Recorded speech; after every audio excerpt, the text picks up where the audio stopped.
പ്രിയപ്പെട്ട കൂട്ടുകാരെ, നമസ്കാരം. 31/10/2020 നടന്ന സഹകരണ ബാങ്ക് ജൂനിയർ ക്ലർക്ക് തസ്തികയുടെ സഹകരണ നിയമവുമായി ബന്ധപ്പെട്ട ചോദ്യങ്ങളാണ് നമ്മൾ ഇന്ന് ചർച്ച ചെയ്യുന്നത്. ഈ പരീക്ഷയിൽ ഏതാണ്ട് 18ഓളം ചോദ്യങ്ങളിൽ തെറ്റുകളോ അല്ലെങ്കിൽ പ്രൊവിഷണൽ ആൻസർ കീയിൽ നിന്നും വ്യത്യാസമായ ഉത്തരങ്ങളോ ഉണ്ടായിരുന്ന ചോദ്യങ്ങളാണ് ഉണ്ടായിരുന്നത്. സബ്ജക്റ്റുമായി ബന്ധപ്പെട്ട് 16ഓളം ചോദ്യങ്ങളിൽ മിസ്റ്റേക്ക് ഉണ്ടായിരുന്നു.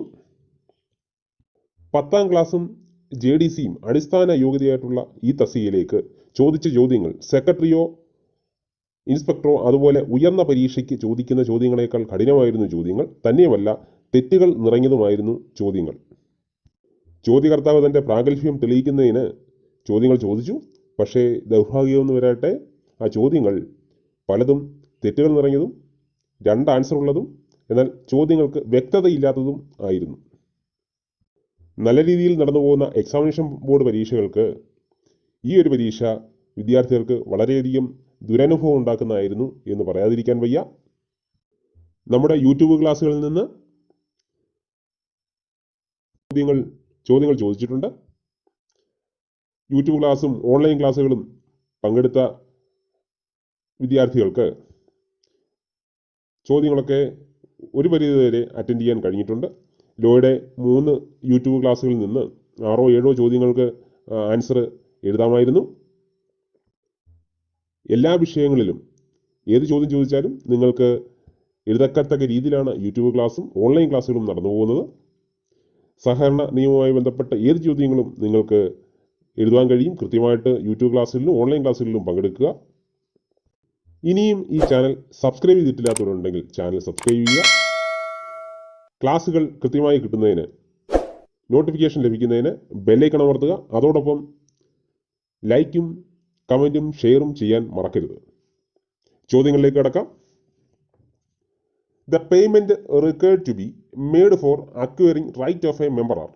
The payment required to be made for acquiring right of a member are admission fees, subscription to share capital, affiliation fees, membership renewal fees. Option A 1 only, B 1 and 2 only, C 4 only, D 3 and 4 only. അംഗത്വ അവകാശങ്ങൾ ആർജിക്കുന്നതിനായി ഒരംഗം നൽകേണ്ട പേയ്മെൻറ്റുകൾ എന്തൊക്കെയാണെന്നാണ് ചോദിച്ചിരിക്കുന്നത്. Option B ആണ് 1 and 2 only. Answer option B ആണ് 1 and 2 only. ഇത് പറഞ്ഞിരിക്കുന്നത് rule 20-ലാണ്. Rule 20-ൽ പറഞ്ഞിരിക്കുന്നു, payment to be made to acquire right of a member. എന്തൊക്കെയാണ്? 1 admission fee, 2 subscription to share capital, 3 any other payments required to be made under bylaws. Bylaw പ്രകാരം പറയുന്ന മറ്റ് പേയ്മെൻറ്റുകൾ എന്തെങ്കിലും ഉണ്ടെങ്കിൽ അത്. ഇതുമായി ബന്ധപ്പെട്ട section 19 section 19 member not to exercise right till due payment made. അത് ഒരു മെമ്പറിൻ്റെ അവകാശം, മെമ്പർ എന്ന അവകാശം പേയ്മെൻറ്റുകൾ നടത്താതെ ഉപയോഗിക്കാൻ പറ്റത്തില്ല എന്ന് പറഞ്ഞിരിക്കുന്നത് സെക്ഷൻ 19-ലാണ്. എന്തൊക്കെയാണ് ആ പേയ്മെൻറ്റുകൾ എന്ന് പറഞ്ഞിരിക്കുന്നത് റൂൾ 20-ലുമാണ്. അടുത്ത question, the representative general body can be constituted by a society having 1 or more than 1 taluk as its area of operation and number of members is not less than dash. The representative general body can be constituted by a society having 1 or more than 1 taluk as its area of operation and number of members is not less than dash. Option A 1000, option B 5000, option C 10000, option D 25000. ഈ question ഒരു mistake ഉണ്ട്. 1 or more than 1 taluk as its area operation and എന്നല്ല വരേണ്ടത്, or ആണ് വരേണ്ടത്.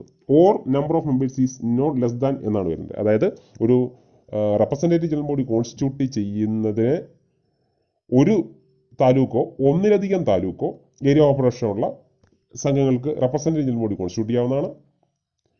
അല്ലെങ്കിൽ 1000-ൽ കുറയാതെ മെമ്പേഴ്സുള്ള, അതായത് 1000-ഓ അതിൽ കൂടുതലോ മെമ്പേഴ്സുള്ള സംഘങ്ങൾക്ക് റെപ്രസെൻറ്റേറ്റീവ് ജനറൽ ബോഡി കോൺസ്റ്റിറ്റ്യൂട്ട് ചെയ്യാവുന്നതാണ്. അപ്പോൾ അവിടെ ആൻഡ് അല്ലായിരുന്നു, ഓർ ആയിരുന്നു വരേണ്ടത്. എങ്കിലും ഈ ഓപ്ഷൻ പ്രകാരം ആൻസർ എ ആണ് 1000. ഓപ്ഷൻ എ ആണ് 1000. റെപ്രസെൻറ്റേറ്റീവ് ജനറൽ ബോഡിയെ പറ്റി പറയുന്ന സെക്ഷൻ 27 സബ്സെക്ഷൻ 2 ആണ്. റൂള് 34 ആണ്. അടുത്ത question, no member of a society shall be eligible for being elected as a member of the committee of a society if he or she is a near relative of a paid employee of the society. Which of the following is not a near relative for this purpose? Options A husband, B wife, C brother, D sister's husband. എന്താണ് ചോദ്യം ചോദിച്ചിരിക്കുന്നത്? ഒരു സഹകരണ സംഘത്തിന്റെ paid എംപ്ലോയിയുടെ near റിലേറ്റീവായിട്ടുള്ള managing committee മെമ്പർക്ക് ആ സംഘത്തിൽ managing committee മെമ്പറായിട്ട് തുടരാൻ അർഹതയില്ല. താഴെ പറയുന്നവയിൽ നിയർ റിലേറ്റീവ് എന്ന പദത്തിൽ ഉൾപ്പെടാത്തത് ആരാണ്? ഉൾപ്പെട്ടിട്ടുള്ളതെന്നല്ല, ഉൾപ്പെടാത്തത് ആരാണ്? ആൻസർ ഓപ്ഷൻ ഡി ആണ്, സിസ്റ്റേഴ്സ് ഹസ്ബൻഡ്. നിയർ റിലേറ്റീവ് എന്ന് പറയുന്നത് ആരൊക്കെയാണ് എന്ന് നമ്മുടെ സഹകരണ ചട്ടത്തിൽ പറഞ്ഞിട്ടുണ്ട്. Rule 44 disqualification of managing committee members rule 44 ആ റൂൾ 44 പറഞ്ഞിട്ടുണ്ട് ആരൊക്കെയാണ് നിയർ റിലേറ്റീവ് എന്നുള്ളത്. അപ്പോൾ നിയർ റിലേറ്റീവ് ആരാണെന്ന് പഠിച്ചാൽ നമുക്ക് ഏത് ക്വസ്റ്റ്യൻ ചോദിച്ചാലും നമുക്ക് എഴുതാവുന്നതാണ്. നിയർ റിലേറ്റീവ് ആരൊക്കെയാണെന്ന് നമുക്ക് നോക്കാം. 1 husband, 2 wife, 3 sun, 4 daughter, 5 brother, 6 sister, 7 father, 8 mother, 9 uncle maternal അമ്മ വഴിയുള്ള ബന്ധം എന്ന് ഓർക്കുക. 10 ഫാദറിൻലോ, 11 മദറിൻലോ, 12 സണ്ണിൻലോ, 13 ഡോട്ടറിൻലോ. ഇങ്ങനെ 13 ടൈപ്പ് ആൾക്കാരാണ് നിയർ റിലേറ്റീവ് എന്ന പദത്തിൽ ഉൾപ്പെടുന്നത്. ഓർത്തിരിക്കുക. അടുത്ത question. In which of the following cases a delegate of one society sitting on the committee of another society shall not cease to be a member of such committee? ഒരു സംഘത്തിൽ നിന്നുള്ള പ്രതിനിധി മറ്റൊരു സംഘത്തിന്റെ ഭരണസമിതിയിൽ ഇരിക്കുമ്പോൾ ചുവടെ കൊടുത്തിട്ടുള്ള ഏത് സാഹചര്യത്തിലാണ് പ്രതിനിധിയായ ഭരണസമിതി അംഗത്തിന് ഭരണസമിതി അംഗത്വം നഷ്ടപ്പെടാതിരിക്കുന്നത്? ഓർത്തിരിക്കുക, നഷ്ടപ്പെടാതിരിക്കുന്നത് എന്നാണ്. അപ്പോൾ ഏതൊക്കെ സാഹചര്യത്തിലാണ് മാനേജിംഗ് കമ്മിറ്റി സ്ഥാനം നഷ്ടപ്പെടുന്നത് എന്ന് ഓർത്താൽ, എന്ന് മനസ്സിലാക്കിയാൽ നമുക്ക് ഈ ക്വസ്റ്റ്യൻ്റെ ആൻസർ വളരെ എളുപ്പമെന്ന് എഴുതാവുന്നതാണ്. റൂൾ 46 എന്ന് പറയുന്നത് term of office of member of committee who is delegate of another society. Rule 46 എന്താണ്? Term of office of member of committee who is delegate of another society. അതായത് മറ്റൊരു സംഘത്തിന്റെ പ്രതിനിധിയായ കമ്മിറ്റി മെമ്പർ ഔദ്യോഗിക കാലാവധി. ഇത് നമുക്ക് ഒരു ഉദാഹരണത്തിലൂടെ മനസ്സിലാക്കാം. ഉദാഹരണമായി കേരള സ്റ്റേറ്റ് കോപ്പറേറ്റീവ് ബാങ്കിന്റെ മെമ്പർമാരാണ് PSCSും അർബൻ കോപ്പറേറ്റീവ് ബാങ്കും. ഈ PSCSനെയും അർബൻ കോപ്പറേറ്റീവ് ബാങ്കിനെയും പ്രതിനിധീകരിച്ചിട്ട് PSCSും അർബൻ കോപ്പറേറ്റീവ് ബാങ്കും അവരുടെ പ്രതിനിധിയായിട്ട് അതിനെ ഡെലിഗേറ്റ് എന്ന് പറയും. ഒരു ഡെലിഗേറ്റിനെ അവരുടെ മാനേജിംഗ് കമ്മിറ്റി മെമ്പറായിരിക്കുന്ന ഒരാൾക്ക് മാത്രമേ ഡെലിഗേറ്റായിട്ട് മുകളിലോട്ട് പോകാൻ കഴിയും. അങ്ങനെ മാനേജിംഗ് കമ്മിറ്റി മെമ്പറായിരിക്കുന്ന ഒരു മെമ്പറെ ഡെലിഗേറ്റായിട്ട് തിരഞ്ഞെടുത്ത് വിടുന്നു. അദ്ദേഹം കേരള സ്റ്റേറ്റ് കോപ്പറേറ്റീവ് ബാങ്കിൽ തിരഞ്ഞെടുക്കപ്പെട്ട് മാനേജിംഗ് കമ്മിറ്റി മെമ്പറായിട്ട് സേവനം അനുഷ്ഠിക്കുകയാണെങ്കിൽ ഏതൊക്കെ സാഹചര്യത്തിലാണ് കേരള സ്റ്റേറ്റ് കോപ്പറേറ്റീവ് ബാങ്കിൽ അദ്ദേഹത്തിൻ്റെ മാനേജിംഗ് കമ്മിറ്റി മെമ്പർ സ്ഥാനം നഷ്ടപ്പെടുന്നത് എന്നാണ് മനസ്സിലാക്കേണ്ടത്. ഏതൊക്കെ സാഹചര്യങ്ങളിൽ നഷ്ടപ്പെടും? ഇതാണ് ഈ സാഹചര്യം. കുറച്ച് സാഹചര്യങ്ങളിൽ നമുക്ക് നോക്കാം. റൂൾ 46 ഇത് പറയുന്നത്. 1, അയാളെ പ്രതിനിധിയായി തെരഞ്ഞെടുത്ത സംഘം ആ ഡെലിഗേറ്റ് സ്ഥാനം പിൻവലിക്കുകയോ അല്ലെങ്കിൽ ആ ഡെലിഗേറ്റിന് പകരം മറ്റൊരു ഡെലിഗേറ്റിനെ തിരഞ്ഞെടുക്കുകയോ ചെയ്യുന്ന സാഹചര്യത്തിൽ. 2, ഒരു ഡെലിഗേറ്റായി തിരഞ്ഞെടുത്ത സംഘത്തിൻ്റെ കമ്മിറ്റിയെ 32ാം വകുപ്പ് അനുസരിച്ച് പിരിച്ചുവിടുമ്പോൾ. 3, ഡെലിഗേറ്റ് പ്രതിനിധീകരിക്കുന്ന സംഘത്തിൻ്റെ രജിസ്ട്രേഷൻ റദ്ദ് ചെയ്യുമ്പോൾ. 4, റൂൾ 44 പറയുന്ന എന്തെങ്കിലും അയോഗ്യത ഈ ഡെലിഗേറ്റിന് ഉണ്ടായിരിക്കുകയാണെങ്കിൽ. 5, അദ്ദേഹം ഏത് സംഘത്തിൻ്റെ കമ്മിറ്റിയിലാണോ പ്രതിനിധിയായിരിക്കുന്നത് ആ സംഘത്തിനോട് അയാളെ പ്രതിനിധിയായി അയച്ച സംഘം വീഴ്ച വരുത്തിയിട്ടുണ്ടെങ്കിൽ. അതായത് PSCS ഒരു ഡെലിഗേറ്റിനെ കേരള സ്റ്റേറ്റ് കോപ്പറേറ്റീവ് ബാങ്കിലേക്ക് അയച്ചിട്ടുണ്ടെങ്കിൽ, PSCS കേരള സ്റ്റേറ്റ് കോപ്പറേറ്റീവ് ബാങ്കിനോട് വീഴ്ച വരുത്തിയിട്ടുണ്ടെങ്കിൽ ഈ ഡെലിഗേറ്റിന്റെ മാനേജിംഗ് കമ്മിറ്റി സ്ഥാനം നഷ്ടപ്പെടുന്നതാണ്. കേരള സ്റ്റേറ്റ് കോപ്പറേറ്റീവ് ബാങ്കിലെ മാനേജിംഗ് കമ്മിറ്റി സ്ഥാനം നഷ്ടപ്പെടുന്നതാണ്. എന്നാൽ കാർഷിക ഗ്രാമവികസന ബാങ്കുകളുടെയും ഹൗസിംഗ് സംഘങ്ങളുടെയും കാര്യത്തിൽ 6 മാസത്തിൽ കവിഞ്ഞ് വീഴ്ച വന്നിട്ടുണ്ടെങ്കിൽ മാത്രമേ ഈ അയോഗ്യത ബാധകമാകുകയുള്ളൂ എന്ന് മനസ്സിലാക്കുക. അടുത്തത്, ഈ ഡെലിഗേറ്റ് അദ്ദേഹം പ്രതിനിധീകരിക്കുന്ന, ഉദാഹരണമായി PSCSലെ മാനേജിംഗ് കമ്മിറ്റി മെമ്പർ അല്ലാതായി തീർന്നാൽ, ഓർക്കുക, ഒരു മാനേജിംഗ് കമ്മിറ്റി മെമ്പറായിരിക്കുന്ന ആൾക്ക് മാത്രമേ ഡെലിഗേറ്റായിട്ട് ആ സംഘത്തെ പ്രതിനിധീകരിച്ചിട്ട് മുകളിലേക്ക് പോകാൻ സാധിക്കുകയുള്ളൂ എന്ന് മനസ്സിലാക്കുക. അടുത്തത്, ഏതെങ്കിലും സൊസൈറ്റികളുടെ അല്ലെങ്കിൽ ഏതെങ്കിലും സംഘങ്ങളുടെ ഭരണം അഡ്മിനിസ്ട്രേറ്ററോ അഡ്മിനിസ്ട്രേറ്റീവ് കമ്മിറ്റിയോ ആണ് നടത്തുന്നതെങ്കിൽ, ആ അഡ്മിനിസ്ട്രേറ്ററോ അഡ്മിനിസ്ട്രേറ്റീവ് കമ്മിറ്റിയോ ആണ് ഡെലിഗേറ്റിനെ തിരഞ്ഞെടുത്ത് അല്ലെ നോമിനേറ്റ് ചെയ്ത് വിട്ടിട്ടുള്ളതെങ്കിൽ, ആ അഡ്മിനിസ്ട്രേറ്റീവ് കമ്മിറ്റി മാറി അഡ്മിനിസ്ട്രേറ്റീവ് കമ്മിറ്റിയുടെ അഡ്മിനിസ്ട്രേറ്റർ സ്ഥാനത്ത് ഒരു മാനേജിംഗ് കമ്മിറ്റി, തിരഞ്ഞെടുക്കപ്പെട്ട മാനേജിംഗ് കമ്മിറ്റി ചാർജ് എടുത്തിട്ടുണ്ടെങ്കിൽ, ആ സാഹചര്യത്തിൽ അങ്ങനെ തിരഞ്ഞെടുക്കപ്പെട്ടു വിട്ട ഡെലിഗേറ്റ് ഇതിന് മാനേജിംഗ് കമ്മിറ്റി സ്ഥാനം നഷ്ടപ്പെടുന്നതാണ്.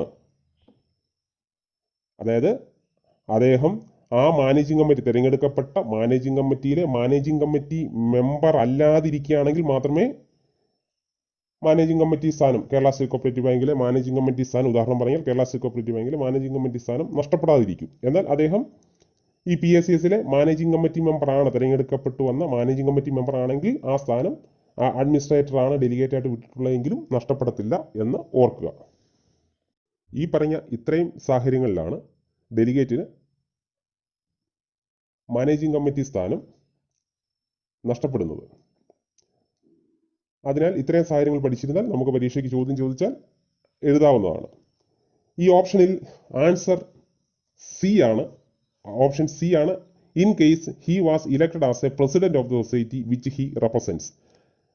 ആ ഡെലിഗേറ്റ് പ്രതിനിധാനം ചെയ്യുന്ന, ഉദാഹരണം പറഞ്ഞാൽ നമ്മളിപ്പോൾ ഉദാഹരണം പറഞ്ഞു PSCSലെയാണ് പ്രതിനിധാനം ചെയ്യുന്നതെങ്കിൽ, ആ PSCSന്റെ പ്രസിഡന്റായിട്ട് തിരഞ്ഞെടുത്തതുകൊണ്ട് അദ്ദേഹത്തിന് ആ ഡെലിഗേറ്റ് മാനേജിംഗ് കമ്മിറ്റി സ്ഥാനം നഷ്ടപ്പെടുന്നില്ല. അദ്ദേഹത്തിന് ആ പ്രസിഡന്റായിട്ട് തിരഞ്ഞെടുത്താലും ആ പ്രസിഡന്റിനെ ഡെലിഗേറ്റായിട്ട് മുകളിലേക്ക് അപ്പെക്സ് സംഘത്തിലേക്ക് അല്ലെ സെൻട്രൽ സംഘത്തിലേക്ക് ഡെലിഗേറ്റായിട്ട് തിരഞ്ഞെടുത്ത് വിടാവുന്നതാണ്. അവിടെ മാനേജിംഗ് കമ്മിറ്റി മെമ്പറായിട്ട് ഇരിക്കാവുന്നതാണ്. മാനേജിംഗ് കമ്മിറ്റി മെമ്പർ സ്ഥാനമൊന്നും ആ സാഹചര്യത്തിൽ നഷ്ടപ്പെടത്തില്ല. ബാക്കി ഓപ്ഷനിൽ പറഞ്ഞിരിക്കുന്ന 3 സാഹചര്യത്തിലും മാനേജിംഗ് കമ്മിറ്റി മെമ്പർ സ്ഥാനം നഷ്ടപ്പെടുന്നതാണ്. ഓർക്കുക. അടുത്ത question, the number of members of the committee of a service cooperative bank shall not be less than. The number of members of the committee of a service cooperative bank shall not be less than. Option A 5, B 7, C 9, D 13. അതായത് ഒരു service cooperative bank അതൊരു primary cooperative ബാങ്കാണ്. ഏത് സംഘമായാലും managing കമ്മിറ്റിയിൽ minimum 7 പേരാണ്. Primary cooperative bank ആണെങ്കിൽ, അല്ലെ primary സംഘങ്ങളാണെങ്കിൽ maximum 15 എന്നാൽ പ്രൈമറി അല്ലാത്ത മറ്റ് സംഘങ്ങളാണെങ്കിൽ, ഉദാഹരണത്തിന് അപ്പെക്സോ സെൻട്രലോ സംഘങ്ങളാണെങ്കിൽ മാക്സിമം 21. അപ്പോൾ ഓർത്തിരിക്കുക, ഏത് സംഘമായാലും മാനേജിംഗ് കമ്മിറ്റി മെമ്പർമാരുടെ എണ്ണം മിനിമം 7. പ്രൈമറി ആണെങ്കിൽ പരമാവധി 15. മറ്റ് പ്രൈമറി അല്ലാത്ത മറ്റ് സംഘങ്ങളാണെങ്കിൽ പരമാവധി 21 പേരാണ്. ഇത് പറഞ്ഞിരിക്കുന്നത് സെക്ഷൻ 28 സബ്സെക്ഷൻ 1A-യിലാണ്. 28 സബ്സെക്ഷൻ 1A-യിലാണ് ഇത് പറഞ്ഞിരിക്കുന്നത്. അടുത്ത question, the term of office of the committee of A cooperative society shall be 5 years from. The term of office of the committee of A cooperative society shall be 5 years from. ഒരു managing കമ്മിറ്റിയുടെ term 5 വർഷമാണ് എന്ന് പറയുന്നത് എന്ന് മുതലാണ് calculate ചെയ്യുന്നത്? Option A, the date of election of the board, B, the date of election of the president, C, the date of taking over charge, D, none of the above. Answer option A ആണ്. The date of election of the board. എന്നാണോ managing committee തിരഞ്ഞെടുപ്പ് നടന്നത് അന്ന് മുതലാണ് 5 വർഷം എന്ന് calculate ചെയ്യുന്നത്. ഇത് പറഞ്ഞിരിക്കുന്നത് സെക്ഷൻ 28 സബ്സെക്ഷൻ 1-ലാണ്. ഇത് പറഞ്ഞിരിക്കുന്നത് സെക്ഷൻ 28 സബ്സെക്ഷൻ 1-ലാണ്. അടുത്ത question, which of the following record shall not be retained permanently? Which of the following record shall not be retained permanently? കഴിഞ്ഞ യൂട്യൂബ് ക്ലാസ്സുകളിലെ ലോയുടെ പാർട്ട് 3 ക്ലാസ്സുകളിലെ ആദ്യത്തെ ക്വസ്റ്റ്യൻ നിങ്ങൾ മനസ്സിലാക്കിയിട്ടുണ്ടെങ്കിൽ ഇത് എഴുതാമായിരുന്നു. കണ്ടിട്ടില്ലാത്തവർ ആ ക്ലാസ്സുകൾ ഒന്ന് കാണേണ്ടതാണ്.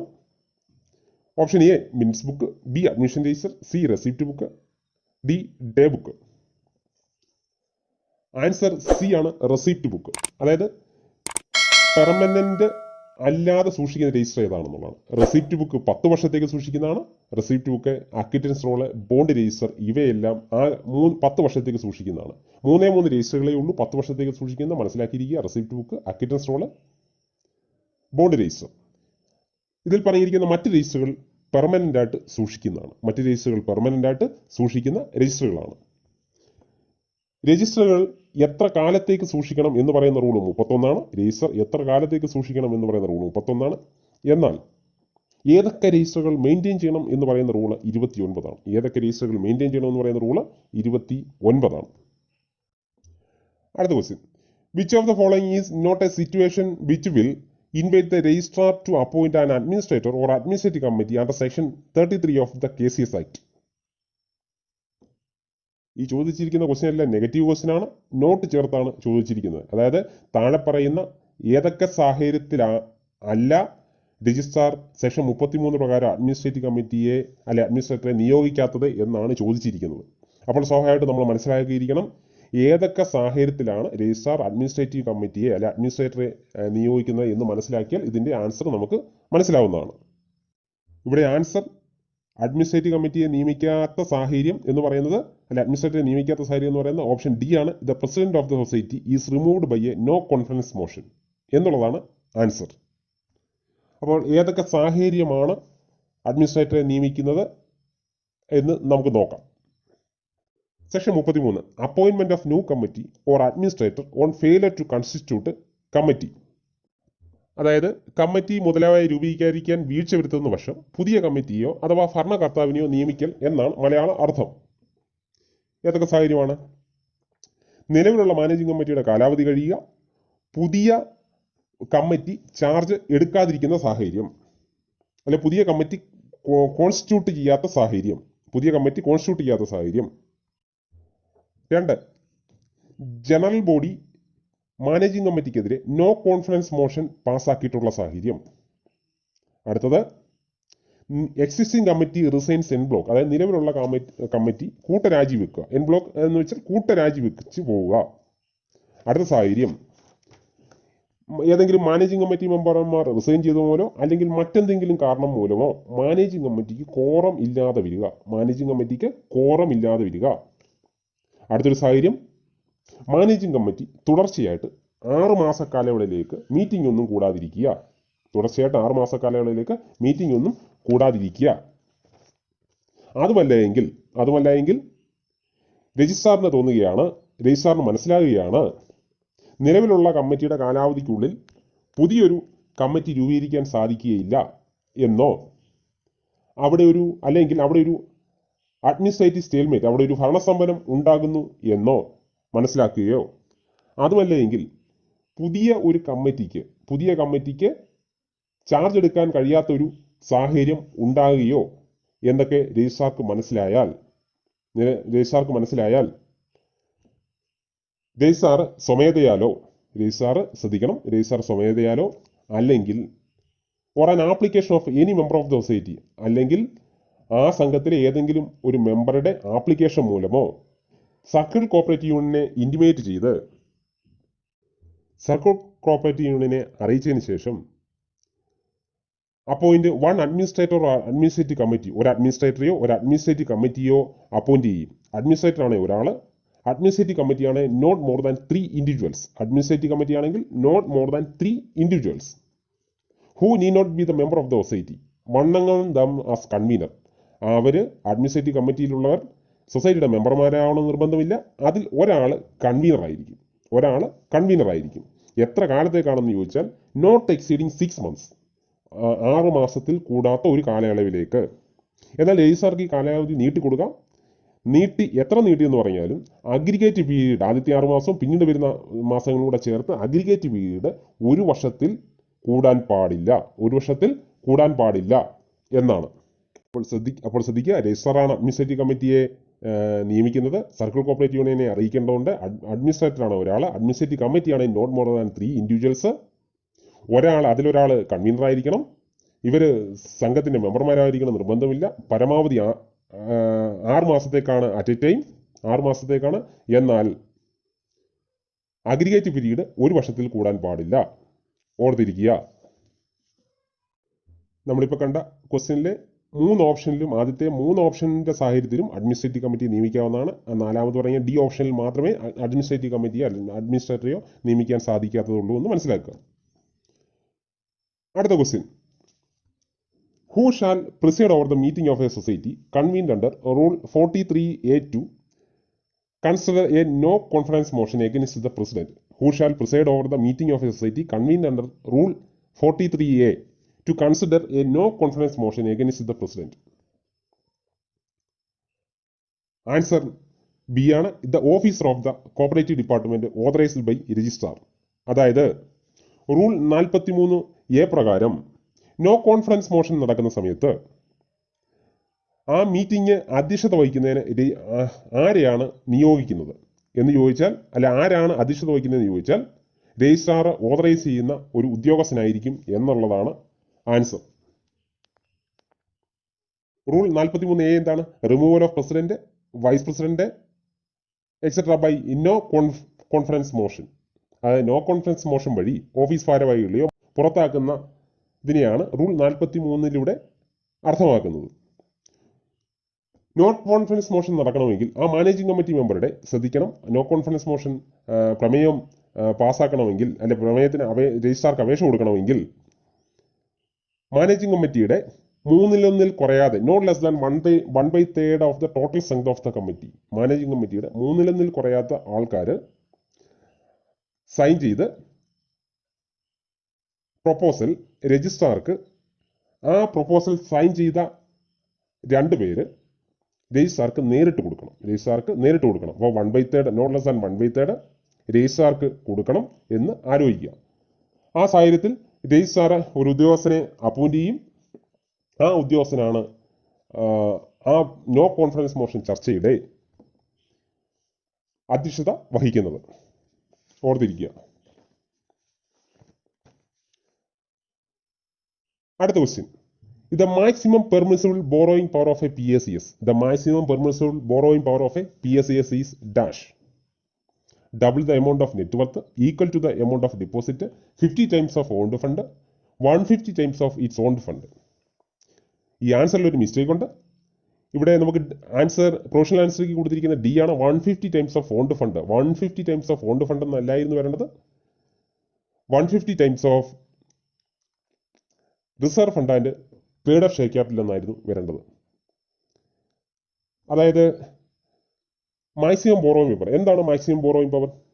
മാക്സിമം ബോറോയിങ് പവർ, ഒരു സൊസൈറ്റിക്ക് എത്രയൊക്കെ കടമെടുക്കാം, എവിടുന്നൊക്കെ എത്രയൊക്കെ, പരമാവധി എത്രയൊക്കെ കടമെടുക്കാം എന്ന് പറയുന്നതാണ് maximum borrowing power. It is fixed as per bylaw. ഇത് ബൈലോയിലാണ് ഫിക്സ് ചെയ്തിരിക്കുന്നത്. ബൈലോയിലാണ് മാക്സിമം MBP ഫിക്സ് ചെയ്തിരിക്കുന്നത്. ബൈലോയിലാണ്. അത് MBP കാൽക്കുലേറ്റ് ചെയ്യുന്നത് റിസർവ് ഫണ്ടിൻ്റെയും പെയ്ഡ് അപ്പ് ഷെയർ ക്യാപിറ്റലിൻ്റെയും അടിസ്ഥാനത്തിലാണ്. MBP കാൽക്കുലേറ്റ് ചെയ്യുന്നത് റിസർവ് ഫണ്ടിൻ്റെയും പെയ്ഡ് അപ്പ് ഷെയർ ക്യാപിറ്റലിൻ്റെയും അടിസ്ഥാനത്തിലാണ്. ഇന്നത്തെ ക്ലാസ് മനസ്സിലായി എന്ന് വിചാരിക്കുന്നു. നിങ്ങളുടെ വിലയേറിയ അഭിപ്രായങ്ങൾ കമൻറ്റ് ബോക്സിൽ രേഖപ്പെടുത്തേണ്ടതാണ്. അതോടൊപ്പം ഓൺലൈൻ ക്ലാസ്സുകൾക്ക് പങ്കെടുക്കാൻ താല്പര്യമുള്ളവർ ഡിസ്ക്രിപ്ഷനിലുള്ള നമ്പറിൽ വിളിച്ച് ഓൺലൈൻ ക്ലാസ്സുകൾക്ക് പങ്കെടുക്കുക. അടുത്ത ക്ലാസ്സുമായിട്ട് ഉടനെ എത്തുന്നതാണ്. കാത്തിരിക്കുക.